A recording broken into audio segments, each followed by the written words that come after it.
This is Contractor Sense with Ruth King. Welcome to Contractor Sense. Here you discover ideas, tactics, news, and information that matters to your contracting business and you. I'm your host, Ruth King. This episode is sponsored by Profitability Movement. Go to https://profitability-movement.mn.co to join this community of business owners focused on building profit, increasing wealth, and giving back. Thank you for joining us. Here's how we will help your business and you today. You're growing a great business and your exit plan is to sell. What do you do? How do you prepare? And what decisions do you need to make? My guest today, Josh Patrick, just wrote the book, A Sale Ready Company, and will answer your questions. Josh, welcome to Contractor Sense. Thanks, Ruth. I appreciate it. I'm glad to be here.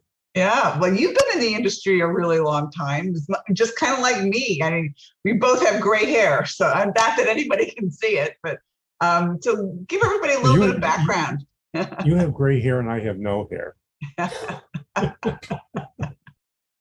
I started off in the blue collar world, not in the contracting world. I owned a food service and vending company where we fed people who worked in factories, and we grew that company from one part-time employee to 90 when we sold it in 1995. And then I went into the wealth management world where we still have businesses. And all my clients, because I came out of the blue-collar business world, are business owners. And I started to see patterns that emerged between almost every business owner in the universe. So from those patterns, we just said, there's really two sides of a business. There's the personal side and there's the economic side. And most people focus on one or the other, and we're not. We're going to focus on both. We're going to help people become personally sustainable and economically sustainable in the company. Our first book about is, our second book is, okay, after you've done this for 30, 40, maybe even 50 years, at some point you're going to transition away from your business. And in the blue collar world, selling to a third party is a challenge. So what do you do if you can't sell the business to a third party, which is sort of the question I have, or selling to a third party just is not a very attractive option for you? But the other option is, do you have employees that you can sell to, right? Well, that's the main way people leave blue collar businesses. And this is what the book is about, is what we call an internal transition. And an internal transition is either to your key people, it could be to all your employees if you're big enough and you do an ESOP, but those are rare, or to your family. And they're very similar, but there's some major differences between the two. Yeah, I mean, selling to your family is the way a lot of it goes, but then dad doesn't want to let go. He sold the business to his kids and he still wants to control everything. Well, yes, that's true. And they should control everything to a point until they're paid off. Mm-hmm. Because they're the ones who are taking the risk. Right. If I'm 65, 70 years old, and I'm selling my business to my children, and I'm financing the sale, which is what I'm going to do about 99.9% of the time, I'm at risk for my retirement if they screw up the business. Yeah, so absolutely.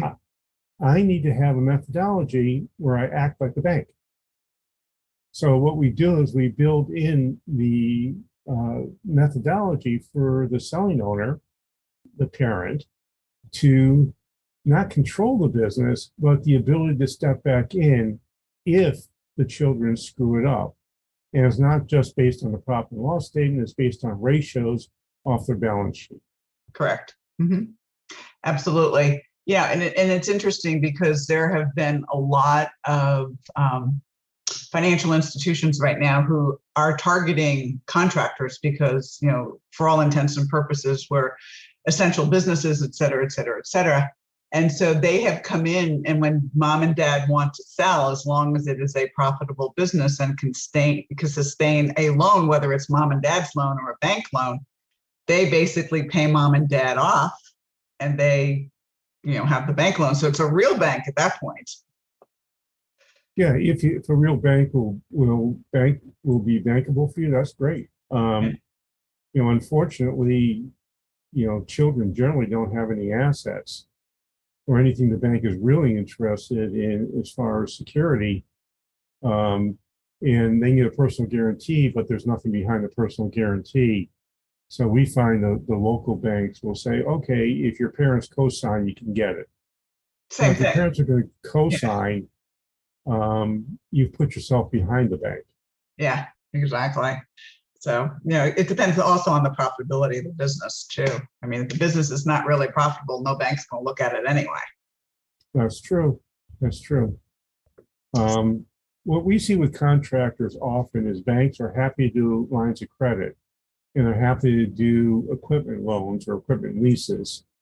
But when it comes time to actually fund the buyout of the business, unless you have some significant cash as a down payment, they're not interested. Yeah, they don't. Banks are not in the risk business. No, they're not. Which is easy to find out. So what we recommend, we don't recommend, we just go and say, what's comfortable for you? Are you comfortable sitting behind the bank for security? And often the selling parent tells us, no, we're not. If we're out of it altogether, then the bank can do whatever they want. But if I have to hold paper and I'm behind the bank, that puts me at a bigger risk than I want to be. And I don't really have the control I want to have. Mm-hmm. So when we say control, we're not saying what to do on a day-to-day basis. There's a process that has to go through with managers and with children if they're going to take over a business. Yeah, absolutely. And that process often is they have to learn how to change their thought process or mindset from being an employee to being an owner. And if they don't develop an owner mentality, it's pretty hard to sell the business. And in our experience, it takes somewhere between 2 and 7 years for that to happen. Yeah. And if they don't want to either. I mean, there's so many people out there who say, oh, I want to own a business. Then when they find out reality, it's like, no, I don't want to do this. It's the same with people out in the field. They go, okay, I'm tired of being out in the field. I want to be a manager. And then they find out that the skill set to be a manager is not the skill set to be an employee. I mean, field employee too. So there's lots of things to do that. So, okay. So when we get back from break, I want to talk specifically about Sale Ready Company. Before we get to the break, how do people find out about you? Where do they go to find out about you, Josh? Well, if they want to buy the book, there's several places to find me. I'm all over the place. But if they want to buy the book, we have a site for that. It's www.salereadycompany.com.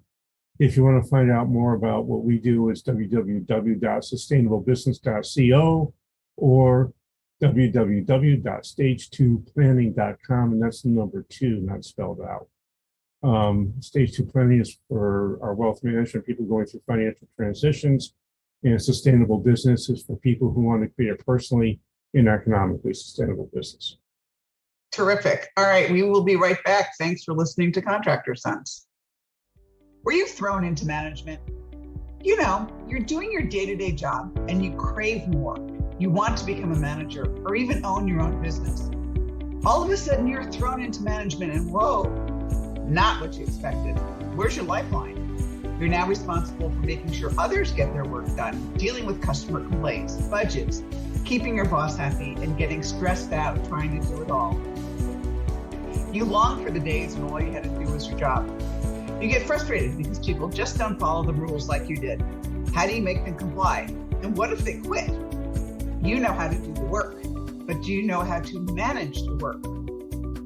Where do you get the skills you need to be a great manager, to run a profitable department, to actually enjoy work again? My 7-month online coaching program, Leadership Skills for Smart Managers.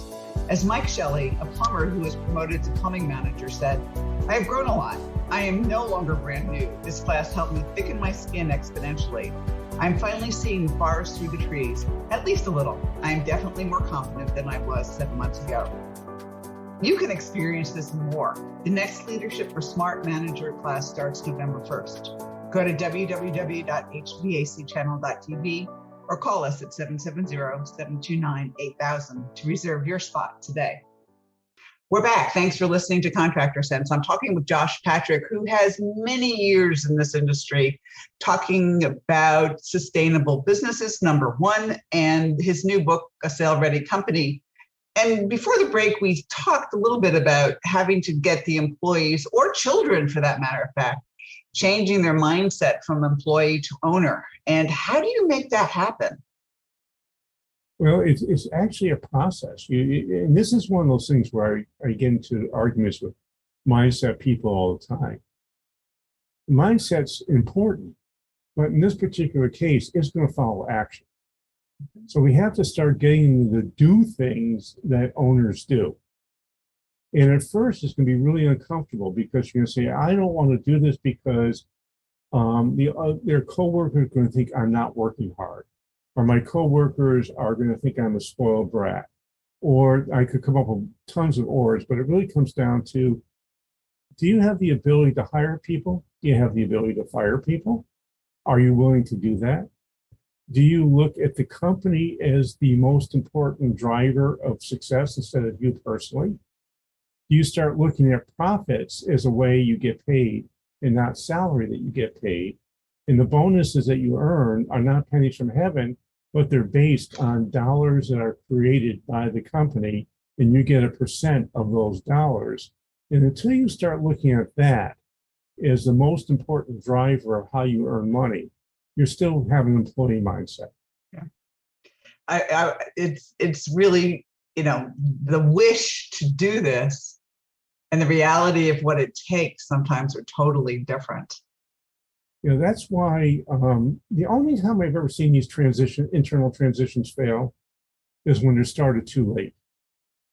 I had a subcontractor we were working with, and he had decided he wanted to get out of his business yesterday.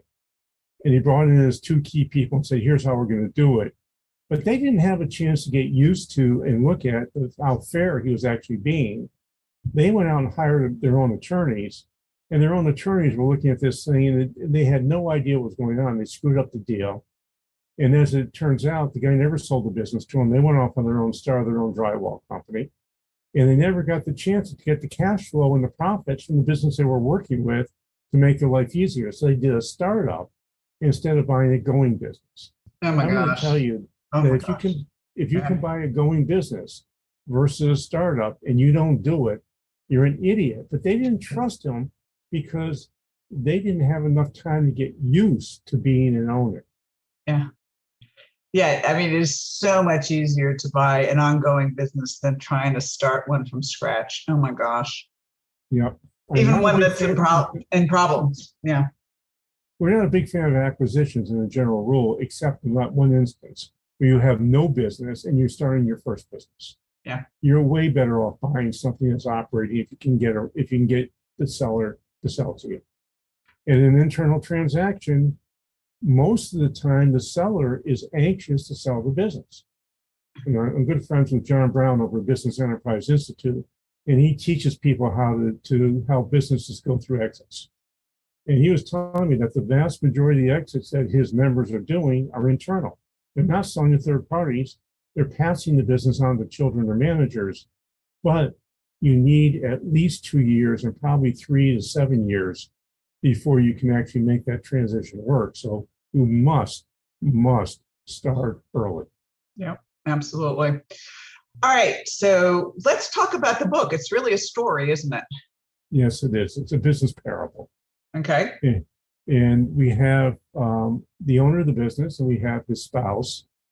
And the owner of the business, has created a business that is personally and economically sustainable, but not necessarily transferable. And the problem happens is that when he made his business personally and economically sustainable, it became a lot more profitable. Well, when he was thinking about what he needed, he was thinking about what he needed based on what he was earning 5 years before that. When you become more profitable, what happens with owners? They spend more money. Mm-hmm.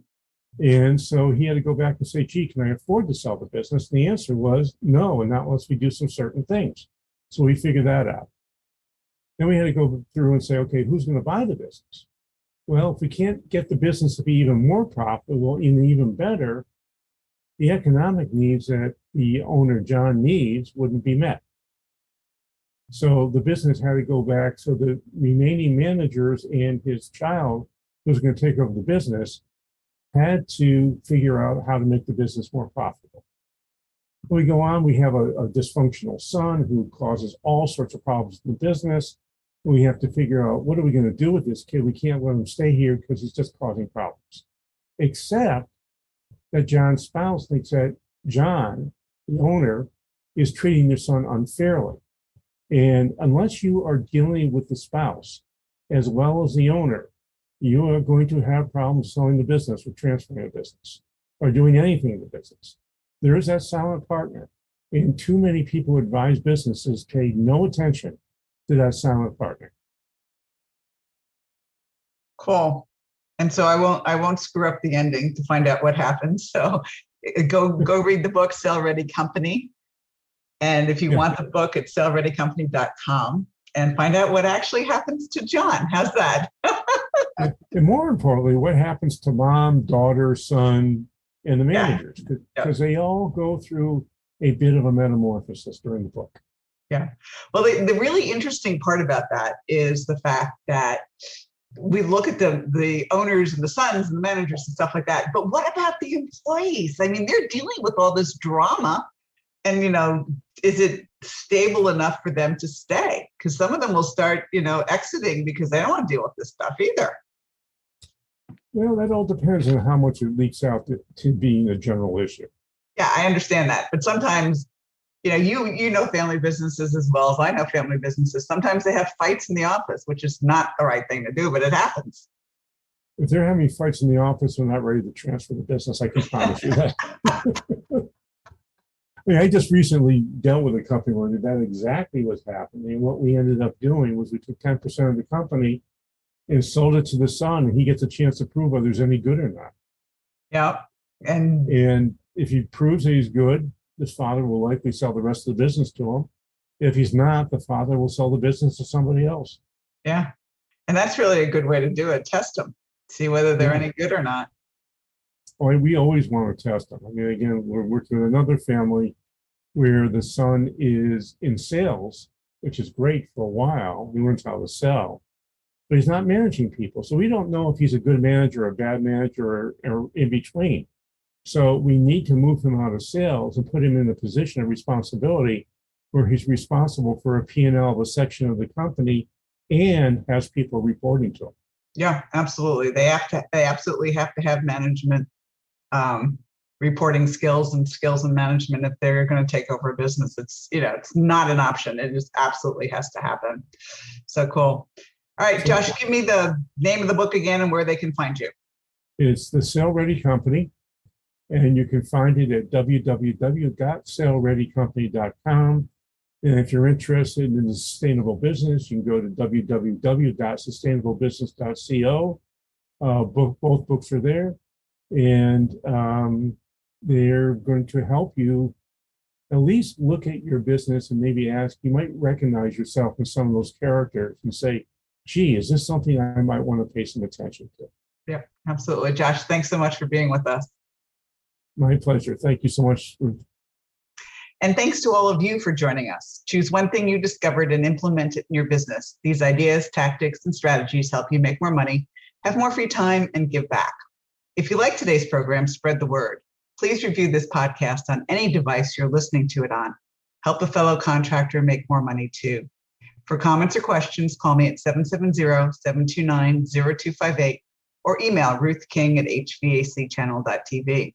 Thanks for listening. Have a great and profitable day.